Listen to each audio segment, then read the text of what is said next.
नमस्कार एवरीवन। आज बात करते हैं हम संख्या और संख्या पद्धति के बारे में। इस टॉपिक को पढ़ने से पहले हमें संख्या और संख्या पद्धति का ज्ञान होना आवश्यक है। सब टॉपिक को समझ पाएंगे। तो पहले हम संख्याओं का ज्ञान करते हैं। There are many numbers in math. गणित में कई संख्या होती हैं, जैसे कि सम संख्या, विषम संख्या, अभाज्य संख्या, प्राकृतिक संख्या और पूर्ण संख्या और पूर्णांक और भी होती है, जैसे कि परमेय संख्या, वास्तविक संख्या। कई प्रकार की संख्या होती है। अगली परिभाषा को समझते हैं। नंबर पर सम संख्या किसे कहते हैं? जिस संख्या में दो का पूरा पूरा भाग चला जाता है, जो संख्या दो से पूरी तरह कट जाती है, पूरी तरह विभाजित हो जाती है, वह संख्या सम संख्या होती है। जैसे कि दो में दो का भाग दोगे पूरी तरह कट जाएगी। जैसे कि चार, अगर दो का तुम चार में भाग दोगे तो पूरी तरह कट जाएगी। जैसे कि 6, 8, 10, 12, 14, 20, 28 आदि। जो संख्या दो से पूरी पूरी कट जाती है, पूरी तरह विभाजित हो जाती है, वह संख्या सम संख्या होती है। अब बात करते हैं विषम संख्या।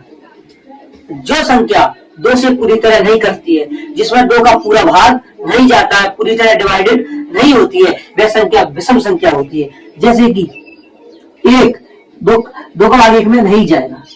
3 पूरी तरह नहीं कटेगी। 3, 5, 7, 9, 11, 13, 21, 41 आदि।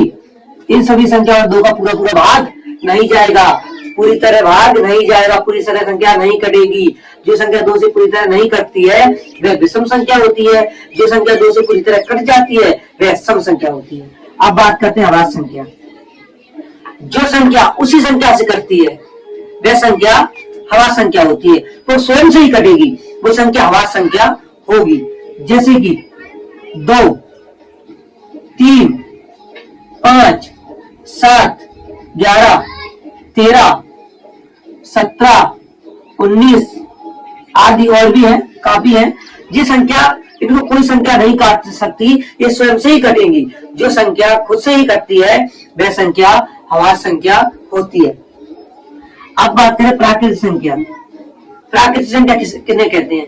जिन संख्याओं का प्रयोग हम वस्तुओं को गिनने के रूप में करते हैं, पैसों को गिनने के रूप में करते हैं, वह संख्याएं प्राकृतिक संख्या होती है। जिनका उपयोग हम गिनने के रूप में करते हैं, वस्तुओं को गिनते हैं, पैसों को गिनते हैं, अन्य चीज को गिनने के रूप में करते हैं, वह संख्याएं प्राकृतिक संख्या होती है। और प्राकृतिक संख्या हमेशा 1 से प्रारंभ होती है।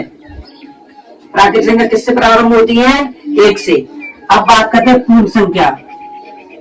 पूर्ण संख्या हमेशा 0 से प्रारंभ होंगी। पूर्ण संख्या हमेशा 0 से प्रारंभ होंगी। अब बात करते हैं पूर्णांक। पूर्णांक किसे कहते हैं? संख्याओं का ऐसा समूह जिसमें धनात्मक और ऋणात्मक दोनों संख्या आती हो। संख्याओं का ऐसा समूह जिसमें धनात्मक और ऋणात्मक दोनों संख्या आती हो। जैसे कि इधर माइनस और इधर प्लस, या इधर माइनस या इधर प्लस।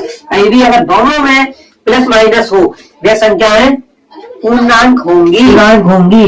जैसे कि -2, -3, 5, 8, 9। माइनस भी होना चाहिए और प्लस भी होना चाहिए, तब वो पूर्णांक बनेगा। आई होप आपकी संख्या पद्धति और संख्या समझ में आई होंगी। मैं आशा करता हूँ पूरी तरह आप समझ गए होंगे। तो ऐसे ही वीडियो देखने के लिए चैनल बने रहें, और आप नए हैं तो चैनल को सब्सक्राइब करना ना भूलें। जब तक के लिए जय हिंद।